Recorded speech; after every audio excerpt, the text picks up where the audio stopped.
संगत जी, मैं आज आपके सामने एक और नई साखी लेकर आई हूँ। तो आप सबसे पहले मेरे चैनल को लाइक, शेयर और सब्सक्राइब कीजिए। कमेंट बॉक्स में जाकर राधा स्वामी और अपने शहर का नाम ज़रूर लिखें जी। तो साखी शुरू करते हैं। बेटी सेवा पर नहीं जा पाई, दादी की वजह से फिर जो चमत्कार हुआ वो ज़रूर देखें। तो शुरू करते हैं। एक सत्संगी बहन थी जिसका बाबा जी के प्रति बहुत लगाव था। हर सुबह अमृत वेला में उठकर भजन करना, दिन में सत्संग सुनना, डेरे में जब भी अवसर मिलता सेवा करना ही उसकी दिनचर्या थी। उसके लिए गुरु ही सब कुछ थे। गुरु की छवि ही और उनका नाम ही उनकी सांसों में ही बसा था। इस साल डेरे में बहुत ही बड़े विशेष सत्संग कार्यक्रम का आयोजन होने वाला था। देश विदेश से संगतें आने वाली थी। बहन के दिल में उत्साह भरा हुआ था। उसने महीनों पहले ही तैयारी शुरू कर दी थी। उसने अपनी नौकरी से छुट्टी ले ली थी। अपना नाम लंगर सेवा के लिए लिखवा दिया था। वह दिन रात बस यही सोचती रहती कि वह गुरु के दर्शन करेगी और अपनी सेवा करेगी। सेवा के लिए बस अब 2 दिन ही बचे थे और उन्होंने अपना सारा सामान बांध लिया। उनका मन पक्षी की तरह उड़कर डेरे पहुंच जाना चाहता था। तभी उनकी पड़ोसन ने, जिसका नाम था शांति अम्मा, उनकी तबीयत अचानक बिगड़ गई। शांति अम्मा एक अकेली बुजुर्ग महिला थी। उनके बच्चे शहर से बाहर रहते थे और हफ्तों में एक बार फ़ोन कर लिया करते थे। वह थोड़ी चिड़चिड़ी थी, इसलिए मोहल्ले में कोई भी उनसे बात नहीं किया करता था। उस रात शांति के घर से ज़ोर-ज़ोर से गुर्राहने की तेज़ आवाज़ आई और बहन का मन नहीं माना। उसने ज़ोर-ज़ोर से दरवाज़ा खटखटाया। किसी ने भी दरवाज़ा नहीं खोला। फिर उसने धीरे से धक्का दिया और दरवाज़ा खुल गया। अंदर का दृश्य देखकर बहन का मन कांप गया। शांति अम्मा ज़मीन पर पड़ी हुई थी। बहन ने तुरंत डॉक्टर को बुलाया। डॉक्टर ने बताया कि उन्हें गंभीर निमोनिया हो गया है। इन्हें केयर की ज़रूरत है। डॉक्टर ने कहा, इनके बच्चों को तुरंत बुला लीजिए। इन्हें तुरंत ही अस्पताल में भर्ती कराया जाना है।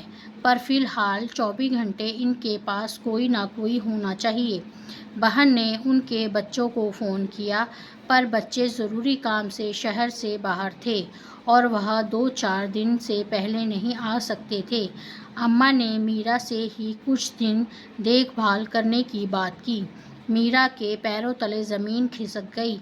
एक तरफ उसे सत्संग और सेवा दिखाई दे रही थी, दूसरी तरफ असहाय महिला जिसे शायद उसे सबसे ज़्यादा ज़रूरत थी।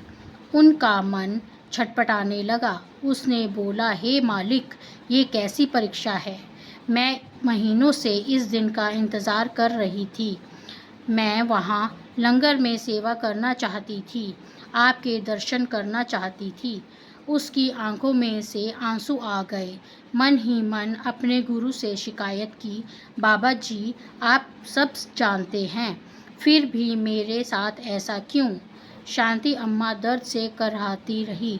बहन ने माथे के ऊपर ठंडे पानी की पट्टियाँ रखी, उन्हें दवाई दी और उस बहन का शरीर तो वहाँ था, पर मन डेरे में था।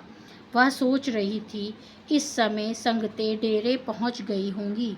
एक तरफ राधा स्वामी का जयकारा गूंज रहा होगा, सभी एक दूसरे को राधा स्वामी बुला रहे होंगे, पर वह अंधेरे कमरे में फंसी हुई है। अगले दिन मीरा ने अपना भारी मन से बैग खोला और सामान वापस अलमारी में रख दिया। अपने डेरे जाने का विचार त्याग दिया, लेकिन उसके मन में कड़वाहट थी और शिकायत थी। वो शांति अम्मा की सेवा तो कर रही थी, पर मन में एक तूफान चल रहा था। तो सेवा तो कर रही थी, पर बेमन से। उन्हें समय पर खाना देती, दवा देती, उनके गंदे कपड़े धोती, पर उसे लग रहा था कि वह अपनी असली सेवा से चूक गई। एक दिन शांति अम्मा को थोड़ी होश आई। उन्होंने कमज़ोर आंखों से उस बहन को देखा और पूछा कि तुम मेरी इतनी देखभाल क्यों कर रही हो?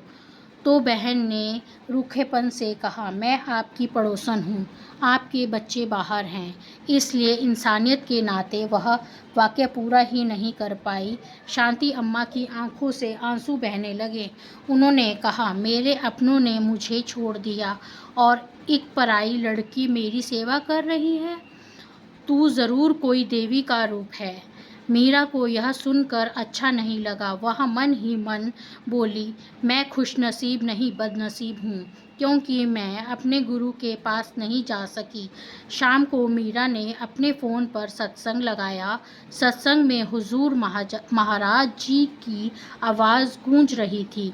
बाबा जी ने कहा, तुम मेरे तस्वीरों में डेरे में या फिर सत्संग घर में ढूंढते हो, लेकिन मैं तो हर उस जीव में बैठा हूँ जो दुखी है, जो ज़रूरतमंद है, और भूखे को रोटी खिलाना मेरा लंगर है। किसी रोते हुए को हंसाना मेरा सत्संग है। किसी बीमार की सेवा करना ही मेरी असली सेवा है।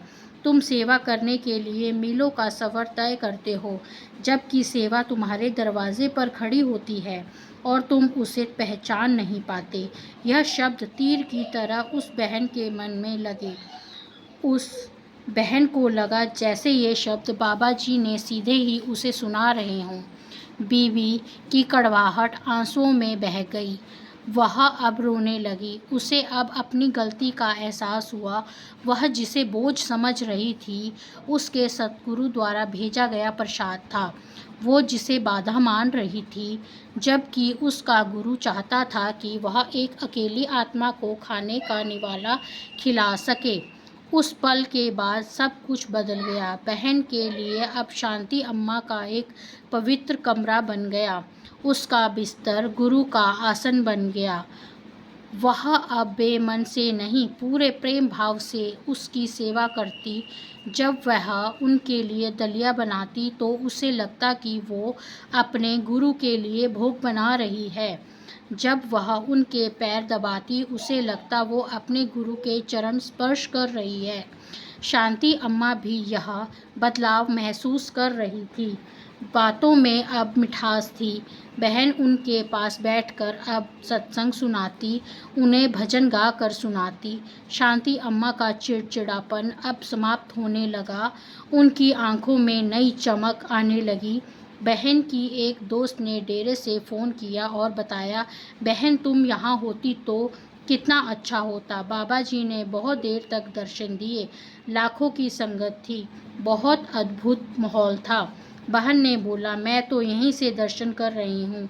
बाबा जी के सत्संग के समय बहन भजन में बैठ गई। उसे लगा कि बाबा जी अपने आप यहाँ आ गए हैं और कमरे में रोशनी आ गई है और उनके पास बाबा जी आकर खड़े हुए हैं। बहन की आंखों से कृतज्ञता के आंसू बहने लगे। यह एक आंतरिक अवस्था है। सच्ची सेवा और सत्संग चार दीवारी के भीतर भी हो सकता है, बशर्ते हमारी नियत साफ मन से भरा हो। बीवी का डेरे ना जाने का मलाल अब एक गहरे सुकून में बदल चुका था। उसने अपनी ज़िंदगी का पाठ सीख लिया था। इससे हमें यह संदेश मिलता है, गुरु परमात्मा किसी स्थान वस्तु तक सीमित नहीं है। हर ज़रूरतमंद दुखी प्राणी में बसते हैं और हमें उनकी मदद करनी चाहिए। आज की साखी यहीं समाप्त होती है। राधा स्वामी जी।